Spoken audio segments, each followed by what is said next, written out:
rasanya tuh udah kangen banget pengen nonton konser. Wow, welcome to my new vlog. Hai semua, welcome to my new vlog. Welcome to oh iya dong.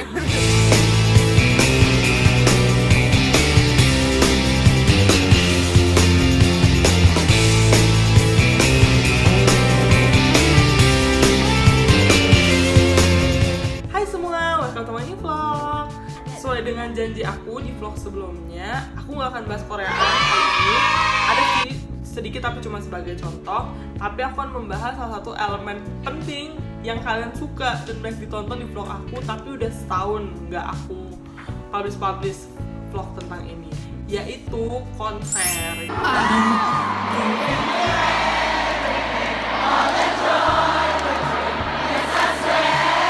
Di tahun 2020 ini aku nggak nonton konser sama sekali karena seperti yang kita semua tahu, kita tengah berjuang menghadapi pandemi COVID-19. Sedih banget, rasanya tuh udah kayak pengen nonton konser.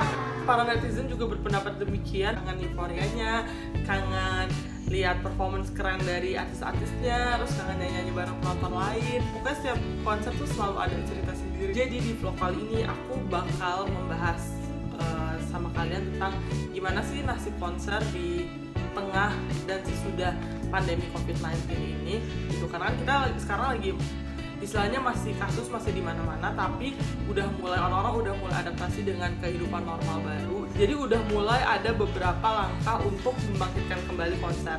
Di Indonesia, Kementerian Kesehatan sempat menerbitkan edaran tentang acara-acara termasuk konser. Jadi tetap bisa dilakuin, tapi harus ada protokol kesehatan ya, sama seperti di negara-negara lain. Tapi juga itu harus ngikutin izin dari pemerintah.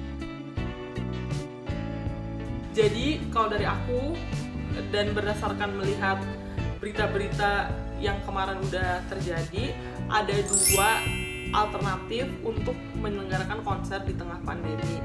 Nah, nanti aku bakal ngejelasin dua alternatif itu beserta plus minusnya. Sebelum mau kasih alternatif, jangan lupa seperti biasa untuk like, comment, share, dan subscribe.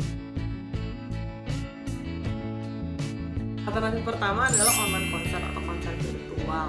Nah, konser ini sebetulnya udah banyak dilakukan oleh para musisi semenjak awal pandemi kemarin.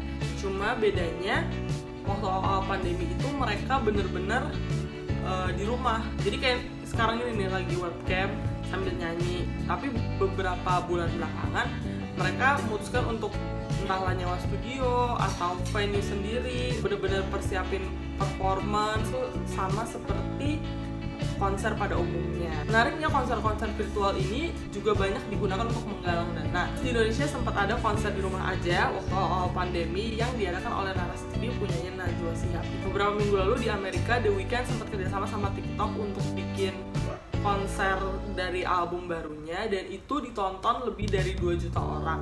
Selain itu, The Weeknd juga berhasil menggalang dana untuk organisasi yang fokus pada isu rasisme. Keren banget ya. Tentu aman dan bebas. Kita bisa nonton di rumah sendiri, terus bisa sambil tiduran, sambil makan, terus pokoknya fleksibel banget. Yang kedua adalah visual experience-nya beda sama konser-konser pada umumnya. Seru banget dan beda banget, dan aku rasa kalau misalkan kita konser pada umumnya yang live gitu belum tentu bisa ngerasain pengalaman kayak ini. Euforianya kurang berasa karena nonton konser itu kita juga kadang pengen keluar, pengen ketemu orang-orang, pengen karaoke bareng, pengen nyanyi bareng-bareng. Cuma kalau sekarang virtual kita cuma bisa nyanyi sendiri di rumah. Rasanya rada gimana gitu.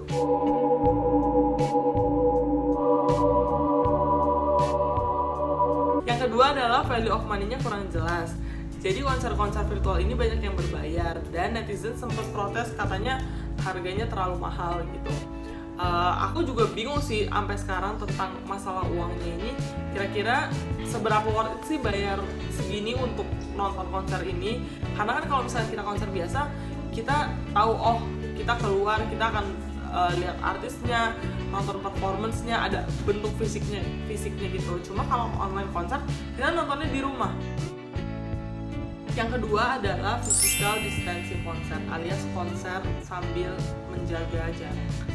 Nah, konser ini baru beberapa minggu belakangan sepengetahuan aku penyelenggara berani untuk melakukannya. Ini bisa dibilang hampir sama seperti konser-konser pada umumnya sebelum pandemi. Cuma mengikuti protokol kesehatan.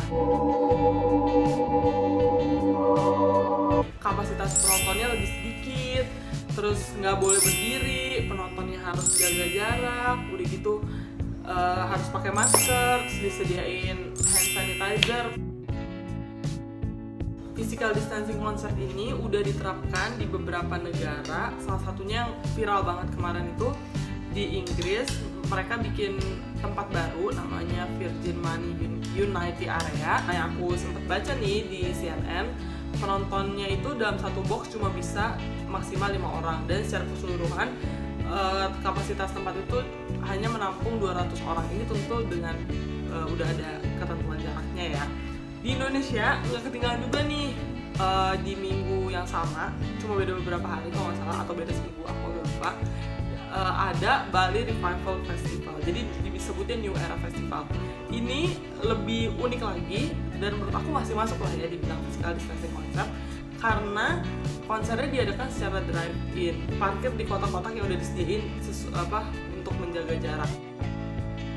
Tentu euforianya lebih berasa karena kita keluar, terus kita lihat ada panggungnya langsung, terus ada venue-nya, terus berinteraksi sama penonton lain. Tentu beda rasanya sama kalau kita nonton konser virtual yang di rumah aja. Kita juga bisa lihat artisnya langsung, dan orang nonton konser juga banyak yang pengen lihat langsung nih wajah-wajah dari penyanyi-penyanyi kesayangan mereka. Masalah keamanan, karena biarpun dari penyelenggara udah pakai protokol kesehatan, cuman tetap kita akan ketemu dengan orang-orang lain yang nggak tahu dari mana. Mungkin kita udah mempersiapkan diri bersih segala macam, cuma orang lain kita nggak tahu kan. Nontonnya tuh ada perasaan nggak tenang karena kita harus konsentrasi terpecah antara nonton penampilan artisnya sama berusaha untuk menjaga jarak dengan orang lain. Share ya di komen di bawah. Oke, masih banyak cara yang bisa dilakukan, masih banyak adaptasi yang bisa dilakukan baik dari penyelenggara, penonton, kru maupun musisi untuk seperti apa konser kedepannya. Pokoknya harus ada win-win solution lah tuh antara kesehatan dan ekonomi, dan itu yang kita semua masih terus mencoba di tengah pandemi COVID ini. Oke, sekian dari aku.